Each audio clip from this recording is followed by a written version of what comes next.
le journal.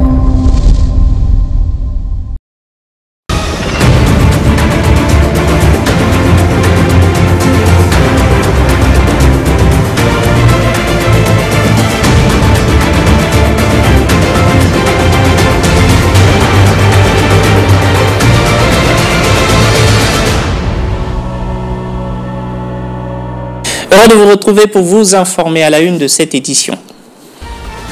La Haute École de Commerce de Kinshasa a reçu ce mardi sa rétrocession de 15% de la quotité des contributions de la part du Fonds de l'éducation et de la formation, à en croire Guy Wembo, directeur général du FPEF. Cette enveloppe servira notamment à la construction des nouveaux bâtiments.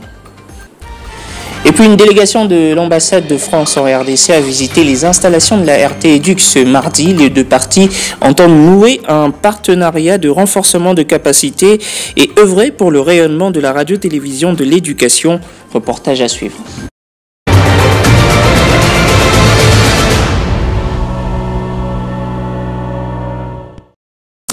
Mesdames et messieurs, bonsoir. Tout d'abord, poursuite des travaux de la commission paritaire gouvernement de la République et les syndicats de l'EPST, des travaux suivis de près par le ministre Tony Mwaba qui s'est rendu sur place. Lors de cette énième visite d'inspection, le ministre de l'EPST a échangé avec toutes les délégations syndicales aux différentes préoccupations émises. Le ministre Tony Mwaba a apporté des solutions pragmatiques.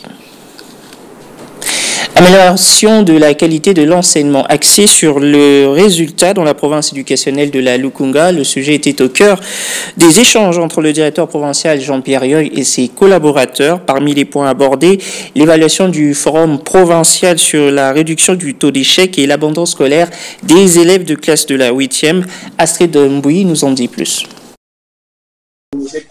Comment ça fonctionne? On est la gestion axée sur les résultats pour améliorer le rendement en améliorant la bonne gouvernance des prestataires, mais aussi lutter contre les antivaleurs. Voilà les pourquoi de la tenue de cette réunion entre le directeur provincial Jean-Pierre Yoy et ses collaborateurs. Nous avons abordé plusieurs choses. Entre autres, nous avons abordé d'abord, nous avons fait l'évaluation du déroulement du forum qui a été tenu jeudi 7 mars 2024 au niveau du lycée Chaumba. Et aussi, nous avons essayé un peu de parler d'une mise en place dans les jours à venir, donc de deux noyaux, de renforcement des capacités des agents des sous-divisions et des chefs d'établissement sur la gestion du personnel, la bonne gouvernance et le pilotage du système éducatif. Et en fait, nous avons essayé un peu de passer en revue donc les antivaleurs qui devraient enterrer notre donc la bonne marche de notre service. Une rencontre saluée par les participants. Aujourd'hui, c'était la restitution et regroupant les chefs de division, les conseillers, afin de faire la synthèse de ce qui s'est fait ce jour-là. Donc, nous tenons à le remercier pour avoir organisé ce forum d'aujourd'hui pour nous faire cette restitution. Les deux points essentiels, c'était d'abord l'évaluation de l'important forum que le Proved a initié sur la réduction du taux d'échec du TENASOSP. Alors, il a recueilli les avis des uns et des autres. Et les uns et les autres ont été vraiment touchés, éblouis par l'initiative du Proved. Jean-Pierre Yoy a aussi martelé sur le respect des textes et dispositions qui régissent ce sous-secteur de l'EPST. Dans l'actualité également, le directeur général du Fonds de l'éducation et de la formation, FPEF, s'est rendu à la Haute École de Commerce de Kinshasa ce mardi. Guy Wembo a remis symboliquement la rétrocession de 15% de la quotité des contributions de cette institution, une enveloppe qui servira entre autres à la construction des nouveaux bâtiments. Regardez. C'est une enveloppe consistante qui a été remise par le directeur général du Fonds de promotion de l'éducation et la formation, FPEF, à la Haute École des commerces de Kinshasa, représentée par le comité de gestion avec à sa tête son directeur général. Il s'agit de 15% de la part de la quotité versée par la Haute École durant l'année académique 2022-2023. Une joie pour le directeur général de la dite école. Cet appui va aller directement vers l'équipement du nouveau bâtiment réhabilité et transformé en auditoire par la construction des bas modernes pour que les étudiants prennent possession directement de cette infrastructure à notre disposition. C'est aussi l'occasion d'inviter les collègues et les amis gestionnaires des établissements de l'ESU et comprendre que payer des quotités non seulement est une obligation légale, mais constitue aussi un avantage parce qu'on a déjà des partenaires qui sont prêts à nous appuyer directement dans ce que nous faisons. Ébloui par la transformation de l'ex-IEC, le directeur général du FPEF a expliqué l'essence de l'acte posé. Nous avons mis en place depuis le début de l'année une politique d'appui direct aux universités qui payent correctement, régulièrement leur quotité due au Fonds de promotion de l'éducation et de la formation. Et la Haute École de commerce de Kinshasa est parmi ces institutions qui sont réellement en règle. Et c'est pour cela que nous sommes venus aujourd'hui apporter notre appui dans le nouveau programme de maîtrise, dans sa partie d'infrastructure. Et c'est dans ces échanges que nous sommes dans ce bureau. Le directeur Guy Wembo appelle les instituts supérieurs et autres universités à emboîter le pas de la Haute École des commerces de Kinshasa. Nous appelons à toutes les institutions, les établissements universitaires, les universités, de s'acquitter de la quotité de frais de scolarité qui revient au Fonds de promotion de l'éducation, c'est-à-dire 5 $ par étudiant, de faire la vérité des chiffres, des effectifs qui ont réellement payé, et travailler ensemble avec nous, et ensemble aussi, nous allons marcher pour les appuyer, au-delà même de cette quotité de 15% que nous voulons appuyer aujourd'hui. Le FPEF œuvre dans le secteur éducatif et partenaire à 6 ministères, à savoir les PST, l'ESU, la jeunesse, les affaires sociales, la recherche scientifique et la formation professionnelle. La coopération franco-congolaise dans le secteur éducatif se porte bien. Ce mardi, une délégation de l'ambassade de France en RDC a visité les installations de la RT-Éduc. Objectif, nouer un partenariat et accompagner la radio-télévision de l'éducation dans son rayonnement tant au niveau national qu'à l'international. Les détails avec Chanchan Moutoupa et Jérémy Kassaï.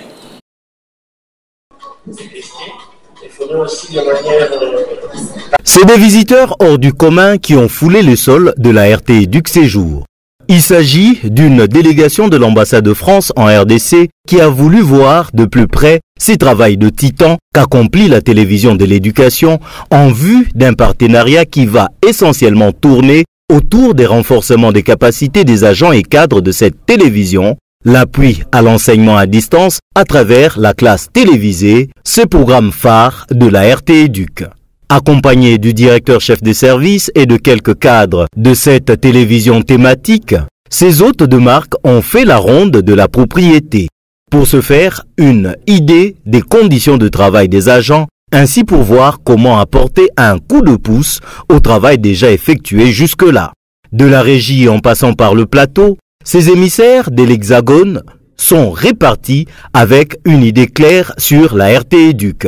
Il est à savoir que la République française, à travers son ambassade en RDC, veut accompagner le gouvernement congolais dans les secteurs de l'éducation et particulièrement les sous-secteurs de l'EPST qui tient à la pérennisation de la gratuité de l'enseignement primaire, cheval des batailles du président de la République, Félix Antoine Tshisekedi Tshilombo, matérialisé par le gardien de la gratuité, le ministre Tony Mwabakazadi.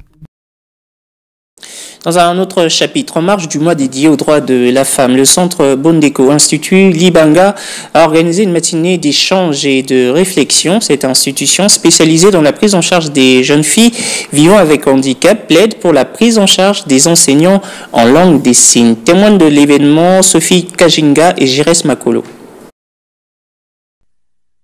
Tout a commencé en beauté après l'exécution de l'hymne national et les mots de bienvenue lu par l'élève Mbouy sourde muette à l'endroit de l'assistance au centre Bondeko Institut Lubanga, situé sur l'avenue Kabambar dans la commune de Kinshasa, qui est une œuvre de l'église catholique de Kinshasa, créée en 1980 par le feu cardinal Malula, avec comme mission principale lutter pour l'intégration, l'amélioration et l'égalité des enfants et jeunes vivant avec handicap de la capitale. Le 8 mars a été une journée où, comme les autres le disent, journée de la femme, je ne le dirais pas ainsi. Alors c'est un jour où la femme a été autonome, où la femme a repris ses droits en main. Alors nous pouvons retenir de cette journée que c'est une journée, pas nécessairement une journée de fête, mais c'est une journée où la femme, elle, a reconnu ses droits. Les femmes qui sont toujours énouées sous le soleil, sous la pluie, ils viennent encadrer ces enfants, mais ils ne sont pas encore pris en charge par l'État. Donc nous demandons à ce que notre ministère puisse remettre cela et les prendre en charge. Ça sera une très bonne chose pour l'encadrement de ces enfants vivant avec handicap. La célébration du 8 mars 2024 est une occasion pour les organisateurs, un signal fort, une alerte lancée à la communauté tant nationale qu'internationale pour la mobilisation des élèves vivant avec handicap sur les droits des femmes et des filles handicapées en particulier et l'égalité entre les filles et garçons vivant avec handicap en milieu scolaire, d'où les plaidoyers du responsable. Le message que j'ai adressé, je voulais juste demander à l'État de donner vraiment son attention par rapport à ces enfants. Ces enfants sont marginalisés, ces enfants souffrent, et ils sont abandonnés à eux-mêmes. Si l'État pouvait nous octroyer moyens pour nous occuper convenablement de ces enfants, ça sera une bonne chose. Autre chose, des dizaines de maisons du quartier Panzi sont inondées par les eaux de la rivière Ruzizi depuis cette nuit. Suite au glissement de terrain survenu sur l'autre rive du côté rwandais, une colline s'est affaissée dans le lit de la rivière Ruzizi. Les sinistrés lancent un SOS. C'est dans la nuit de lundi à ce mardi que la colline Niratengo, à Nyamangani, au Rwanda, s'est dégradée une fois de plus. Faisant d'éboulements de terre qui se sont déversés dans la rivière Ruzizi, au niveau de Bououzi, dans le territoire de Kabaré, en RDC. Ruzizi a ainsi gonflé et l'eau se déversait dans le quartier Pandi. Plusieurs habitants de la commune de Ibanda se sont réveillés, le pied dans l'eau, de la rivière Ruzizi qui sépare la RDC du Rwanda. En février dernier, le même cause avait produit le même effet au même endroit. Le chercheur propose la délocalisation immédiate de tous les habitants de cette zone avant que le pire n'arrive. D'après les habitants de ce coin, c'est un phénomène bien connu parce qu'il s'agit d'un glissement de terrain qui avait été identifié depuis les années 1950. C'est l'un des glissements de terrain qui est plus actif. Cette situation risque d'impacter négativement sur la centrale électrique de la société industrielle d'électricité du Grand Lac qui dessert la RDC, le Rwanda et le Burundi. Place à présent votre rubrique La question aux écoliers.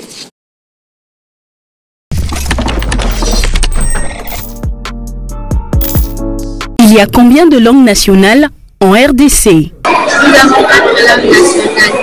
Nous avons 4 langues nationales. 4 langues nationales. Le Chiluba, Swahili, Kikolo et Lingala. 4 langues nationales de RDC sont le Chiluba, le Kikongo, le Swahili et le Lingala. La République démocratique du Congo a 4 langues nationales.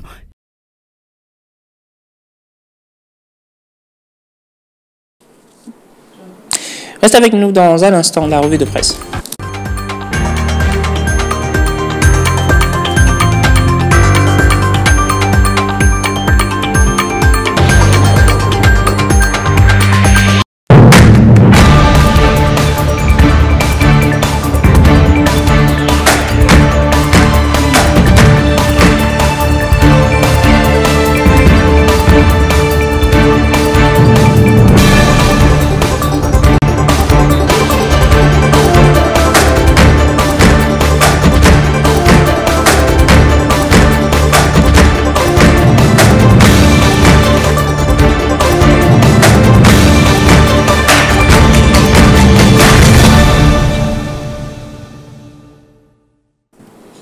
Revue de presse qui sera présentée ce soir par Christine Chibuka. Bonsoir et bienvenue. Bonsoir et merci Jordi. Deux principaux titres pour cette revue de presse. Nous commençons avec l'ACP qui titre « Conflit dans les Grands Lacs, Lourenço relance le processus de Luanda ».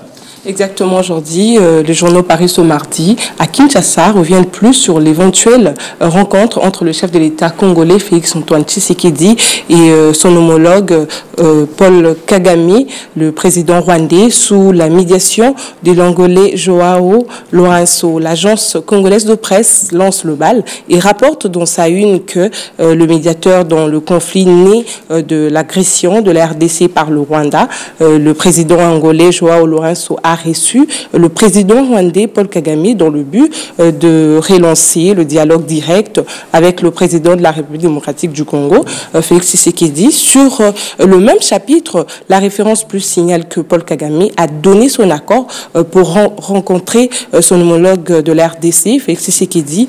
Cet accord du président rwandais, note ce tabloïd, intervient 14 jours après le oui de principe donné par Félix Tshisekedi le mardi 27 février dernier à Luanda. Cependant, précise ce journal, le lieu et la date de cette rencontre annoncée entre les deux dirigeants devront être déterminés par le chef de l'État angolais, pas congolais, angolais, médiateur désigné par l'Union africaine dans la crise entre Kinshasa et Kigali. Pour la prospérité, Félix Tshisekedi, alors de son périple à Luanda, a réitéré la position congolaise, celle de négocier sous aucun prétexte avec le M23, simple élément de manœuvre du gouvernement rwandais, vrai commanditaire et acteur de la guerre d'agression nous imposée dans le Nord Kivu. La tempête tropique estime pour sa part que le président rwandais est en train de distraire le facilitateur angolais. Ce quotidien qualifie le chef de l'État rwandais d'un pyromane qui passe pour un sapeur-pompier, car toutes les preuves démontrent que c'est lui l'agresseur de la RDC. Autre titre, Jeux africains 2024, déjà 4 médailles raflées par la RDC. Tout à fait. Aujourd'hui, bonne nouvelle pour la RDC, représentée au 13e Jeux africains à Accra, au Ghana. Malgré le traitement difficile que subit la délégation congolaise sur place, affirme sur site.cd. 4 médailles ont été raflées. Le site en ligne de la radio-télévision nationale congolaise précise que ces médailles ont été toutes raflées en lutte libre olympique par les athlètes Rosie Tabora, Aaron Isomi, Andy Kabea et Rabi Kilandi. Ces léopards ont tous perdu leur combat de demi-finale, mais se sont consolés par des bronzes. Cependant, radiocapi.net, les athlètes congolais ayant pris part au 13e Jeux africains d'Accra 2024 ont exigé le paiement de leurs frais de mission avant de retourner à Kinshasa. Ils ont exprimé leur mécontentement lors de leur entretien devant les médias, dont la capitale ghanéenne. Les athlètes regrettent également d'avoir été abandonnés à leur triste sort au pays de Kwame Nkrumah. Info.cd conclut en rappelant la suite du programme. Les Léopards handball entrent en lice ce mercredi en ronde préliminaire. Ils devront par après se mesurer aux Ghanéens ce vendredi et aux Kenyans 2 jours plus tard. En version féminine, la RDC va affronter le Mali ce jeudi à l'entame. L'Ouganda et le Cameroun vont également se dresser sur le chemin de la RDC Rancherie ce midi en ligne, soulignant que pour ces 13e Jeux africains aujourd'hui, la RDC est engagée dans 16 disciplines, notamment la boxe, la lutte et le volleyball.